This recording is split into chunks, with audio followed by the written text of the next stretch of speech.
Happy birthday to you, happy birthday to you.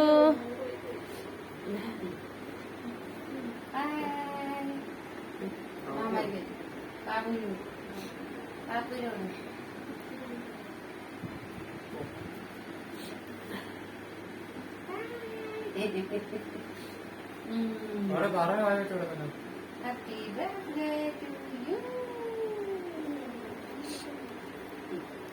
മാമാക്കോട് പപ്പൂരും കൂടെ മാമാക്കും കൂടെ മാമിക്കും കൂടെ അച്ചായിക്കോട് അമ്മയ്ക്കും കൂടെ. അവള് വായി തുറക്കും നോക്ക്.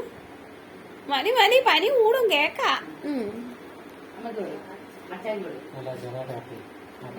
വായന വന്ന് അവിടെ അതിന് ആരും ഇല്ല, അവിടുന്ന് ആരും ഇല്ല, അവരുടെ വീട്ടിൽ ആരും ഇല്ല. അമ്മ ഹോസ്പിറ്റലിൽ കൊണ്ടുപോകും. ഇച്ചിരി എടുത്ത് വെച്ചേക്കണം, എന്നിട്ട് അതിന് വരുമ്പോ കൊടുക്കണം. അവരെവിടെ ഇല്ല, അവരെവിടെയോ അവരുടെ പെരുന്നാളൊക്കെ അല്ല, അതിന് എവിടെ അവരുടെ വല്ലോറും വീട്ടിൽ പോയിരിക്കുക. അമ്മ ഹോസ്പിറ്റലിൽ എല്ലാം കൊണ്ടുപോയാൽ മതി. വേണമെങ്കിൽ അപ്പുറത്ത് ഇത്താക്ക് 2 കൊടുത്തു, അല്ലെങ്കിൽ എടാ മറ്റേ അതിലൂടെ അത് പിന്നെ ഞാൻ ഉണ്ടേ അത് അവിടെ കൊണ്ട് കൊടുക്കും. ബാക്കി അമ്മ ഹോസ്പിറ്റലിൽ കൊണ്ടുപോകും.